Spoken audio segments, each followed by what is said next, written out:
Hi guys, Marty from Cobham FC TV here today for a very, very special podcast with a very special guest. Now, this guy is potentially Mr. YouTube himself that has created huge tracks in the YouTuberverse. A personal friend of mine who I thank very much for his time to let me have some time. And also very recently, let me just show you the winner of this. Now, this is a serious award, and we're going to get into all that sort of stuff. First, if you haven't already, please like, please subscribe to the channel, please share, and please comment on the video. We're going to be getting into some absolutely awesome stuff with Robbie. We're going to be going through his life. We're going to be going through AFTV, DR Sports. This guy's done it all. So, without further ado, let me introduce to you Mr. Robbie Lyle. Nice intro, man. Mr. YouTube. I would have called that before. That's a big one. But yeah. No. Great to be here, Marty. Thank you. Really appreciate it. And when was your first Arsenal game? My first Arsenal game was back in probably around about 88. It was in the 80s. Okay. The first Arsenal game. I had a season ticket at Highbury. Have you had a season ticket then? Because this was going to be my next question. Is when did you get the season ticket, which then led on to AFTV?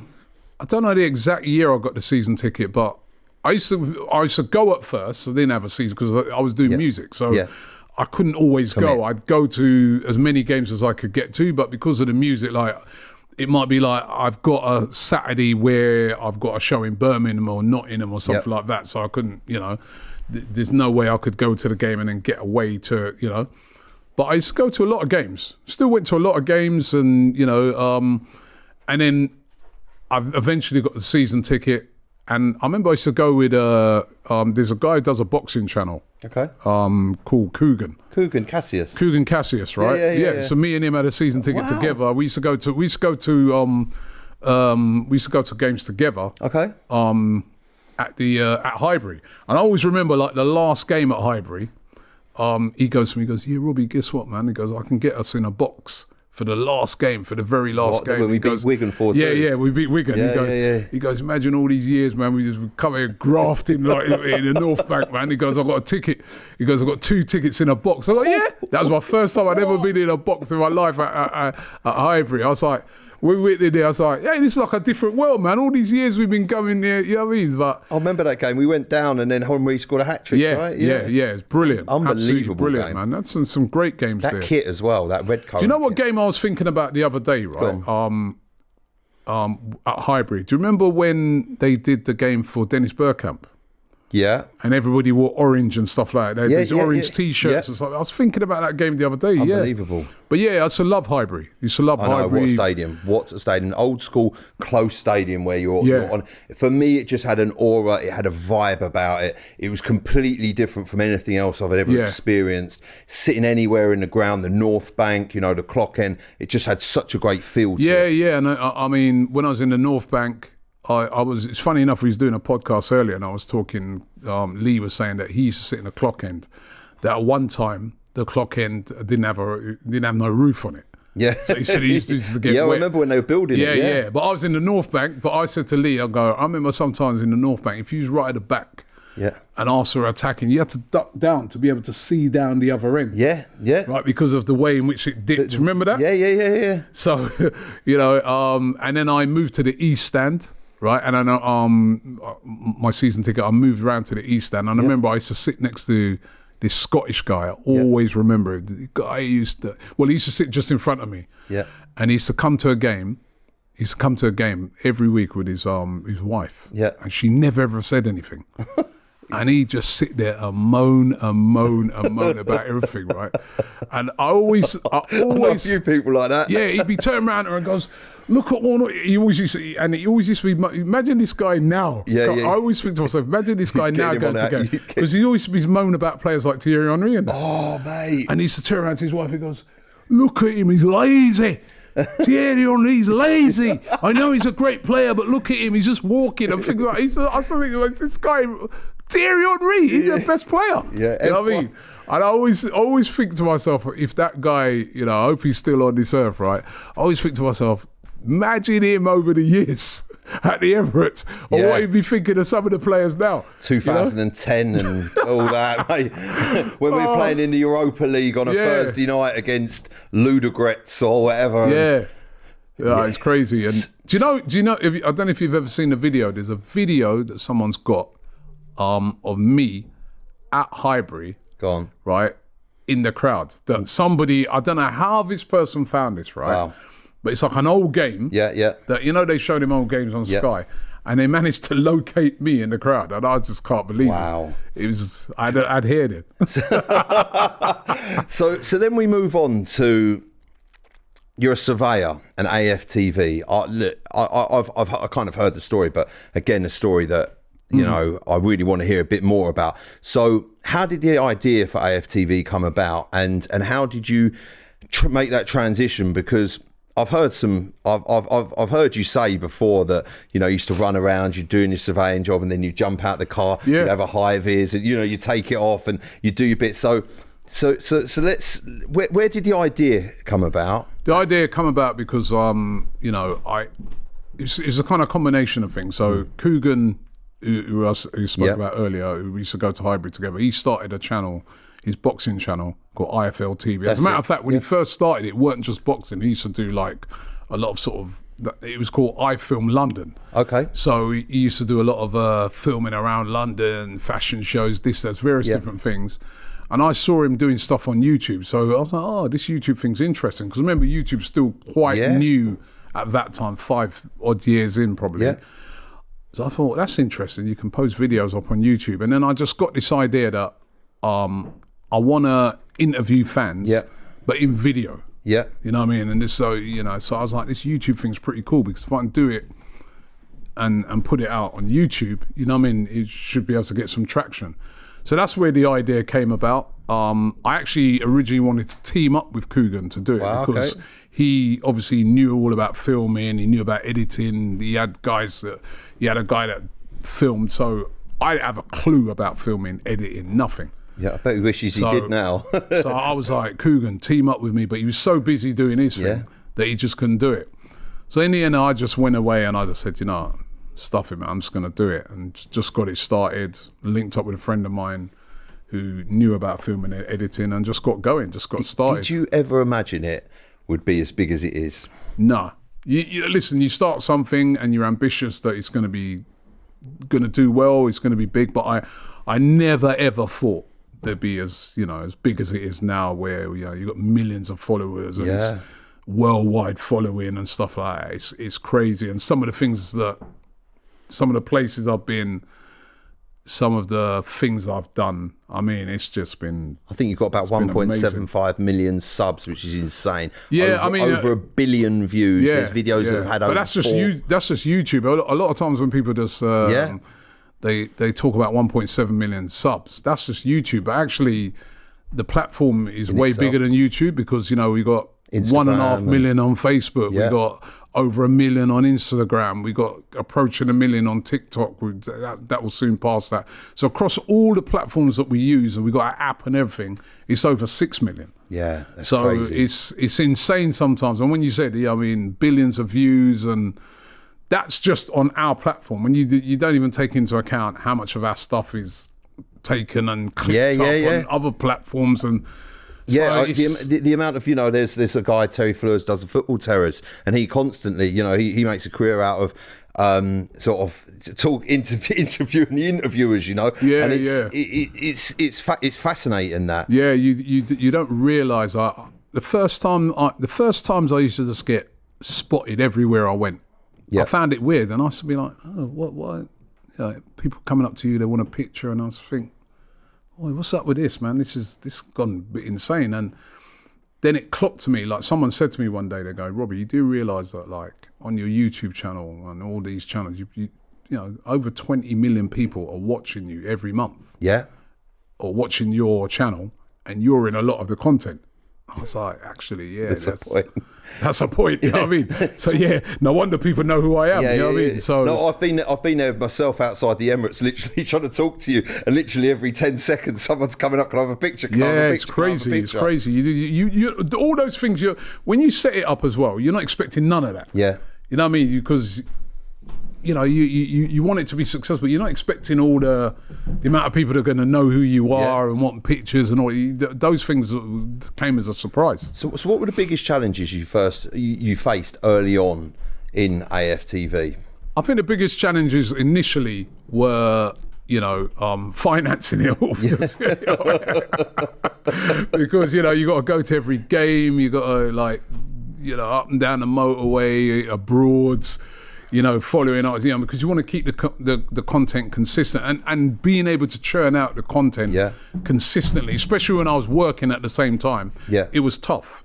And then as you start to get bigger, other challenges come in, challenges that you weren't expecting, start to come in. And because this has gone from essentially you filming outside a football stadium, speaking to fans, what you did it for, to give fans a voice, to now a full-scale business with how many employees? About 25 full-time staff, you've got studios, you've got, lots of things. In fact, we're sitting in your studio right here, right now, using your equipment to do this. So. Yeah, and you just have lots more things to worry about today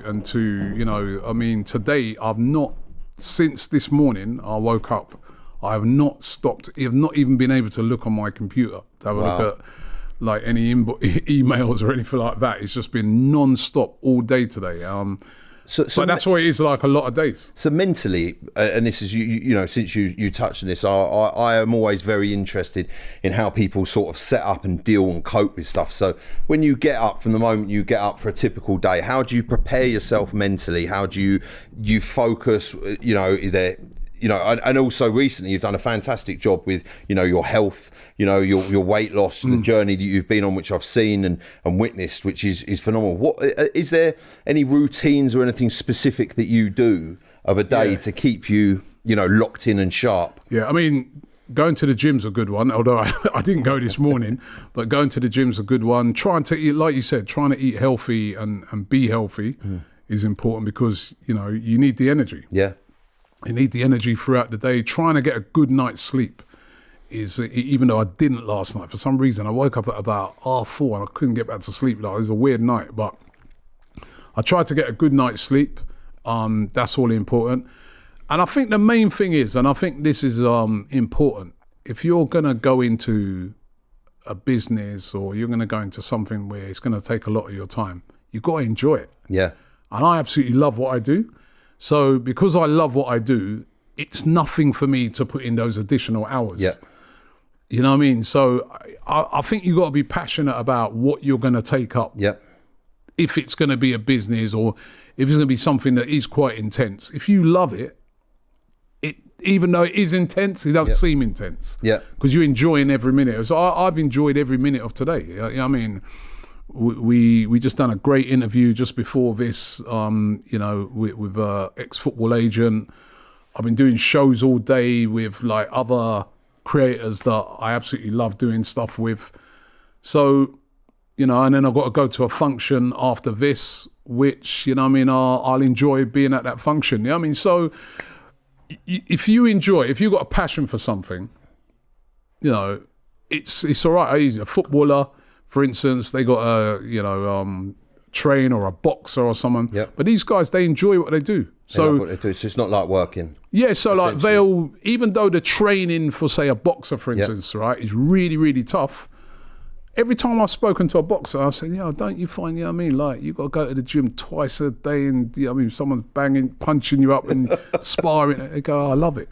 So it's a lot different when you love something. On that note, is there the most memorable, fan reaction or moment that you've had in AFTV? Could you pick something out or meeting someone, a moment that you sort of really cherish? Yeah, it's hard to pick stuff out because there's been so many cool moments over the years, but I always think meeting Thierry Henry and Ian Wright for the first time, two players that are my absolute heroes. Yeah. When Ian Wright first was my absolute hero, and to meet him and he knew me and knew of the channel and loved the channel. That was special. Same with Ian Wright when I met him, same with Thierry Henry when I met him, and he knew me and he knew the channel and he, we we was at an event that we did for Sky, and like we were there just chatting all day. It was incredible, you know what I mean? And there's been other ex-players I've met. You know, I remember meeting Michael Thomas, and you know, he was such a good guy, and he was like, I love AFTV and stuff like that. And yeah, just so many celebrities and stuff like I remember the other day,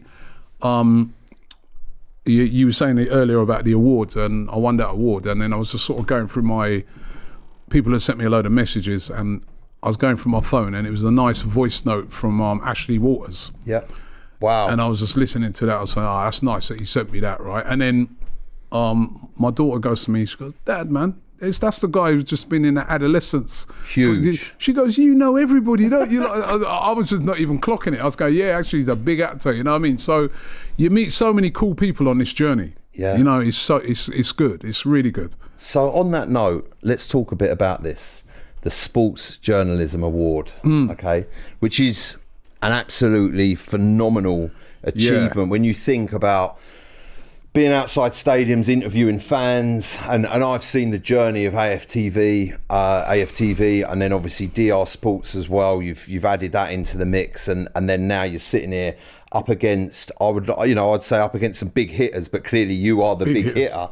And you know, you were up against the Overlap, you're up against Rio Ferdinand, you know, like the Overlap with BBC, this is Sky, BBC, this is Sky TV, and you've just gone and smoked them, and you know, pulled that off, which is phenomenal. So that was for what I understand the Keir Starmer interview. So how did that come about? And you know, talk to me about the whole process, how it came about, the interview as well. And while I remember the question is, once you'd done that interview, did you just think, I've nailed this, is what a top piece of work? And did you know that it was going to kind of go that way? Well, you know, you're not thinking it's going to win any award or anything like that. But what, you know, because, you know, you're just not thinking that at the time. But it was great to win that award. It's a very prestigious award to win. You know what I mean? It's like the BAFTAs for journalism, right? It is, yeah, it is. So that's a very special award. When you know, one of the reasons we've won quite a lot of awards, but one of the reasons what I love about this one is that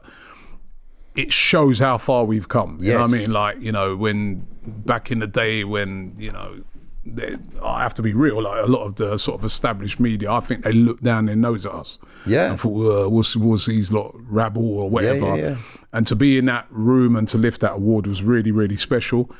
And also, you know, the interview was a pretty cool interview. You know what I mean? Like, I think, you know what I mean, interviewing the Prime Minister. And, you know, I couldn't believe it when they reached out. Yeah. And said, you know, the Prime Minister's office, and said, oh. So they reached out to you? They reached out to us. And said, can we come on AFTV? They reached out to us and they said, Robbie, you know, we'd love it if you could interview Sir Keir Starmer. And I was like, huh? Serious? They said, yeah, we love it. He's a massive Arsenal fan. So he watches AFTV, right? Well, yeah, I'm sure. He knew of the channel. Yeah, he knows of the channel. He's seen the videos and everything. So they reached out and they said, yeah, he's a massive Arsenal fan. He'd love to come on and talk about his love and passion of Arsenal. I said, yeah, that'd be a great interview. You know what I mean? Obviously, I ain't going to turn that down. Prime Minister. I was like, yeah, this is fantastic. And then I met him, and he was I mean, listen, I've seen before that, you know, that he's a massive Arsenal fan. So I already knew that he'd know his stuff. But I was really shocked at how deep he knew Arsenal. He was like I was just talking to you. You know what I mean? He's a proper fan. Wow. He's a proper fan. He spoke about. I loved some of the things he spoke about in the interview about how he sat with those same fans that he's with for years and years. You know what I mean? And I think, you know, now obviously because he's fully the Prime Minister, because at that time the election was still going on. Yeah. So he was able to still, he said at those times he sits with the same people he sat with for probably like 15 years at the Emirates. But obviously now that he's the Prime Minister, he has to be in a director's box. Security, he said because of security reasons and that. But he was a mad, passionate fan, and you know that really came across in the video. If you watch it, he just comes across as obviously a very, very important person who's just a massive football fan. And I think that's one of the things about football that I love, in that you can be is perceived the smallest person to the biggest person. Yeah. But you share a common interest, and that's your love and passion of your football club. Yeah. And I've seen that worldwide. I mean, like at Christmas time, just for Christmas, we was over in Sierra Leone. We was doing a tour over there. And I met the president of the country and his wife. And his wife is a massive Arsenal fan and the president a United fan. Wow. And she goes, when Arsenal play United, it's like they bicker about it and stuff just like how anybody else would do. And that's the great thing about football, It brings together everybody, don't it? It brings together different races, different religions, people who are completely different, completely opposite to each other, but they share same common interest, the same love of their football team. And football is powerful. Hugely. It's really, really powerful. We don't understand sometimes how powerful it is. Yeah. I think that's something I've always said that I love is how football brings people together. Obviously, essentially, I know you through football, and the times it's given me with my daughter, my family, and it's not just the enjoyment of watching essentially 22 guys kick around a leather ball in between, two posts with a set of rules. It's the unity. It's just the whole spectrum and the whole world within it, and it's quite mind-blowing when you really think about it. Well, look, thank you so much, Robbie. I really appreciate it. It's been amazing, and I hope you guys have thoroughly enjoyed watching this. I've had great fun and doing this, and if you haven't already, please subscribe to the channel, please like, please comment. It really helps. I've had an absolutely awesome time. You've been an absolute legend, mate. Nice and one of the nicest guys, as I say, I've met in life and had the honour to be around. Well done on your achievements. Keep it going. Thank you for having me, and thank you for letting me work alongside you as well. No worries, in AFTV. It means the world to me. We enjoy it. So and you're great. So thank you. Thank you, Robbie. So over and out. Hope you guys enjoyed it, and we'll see you on the next video.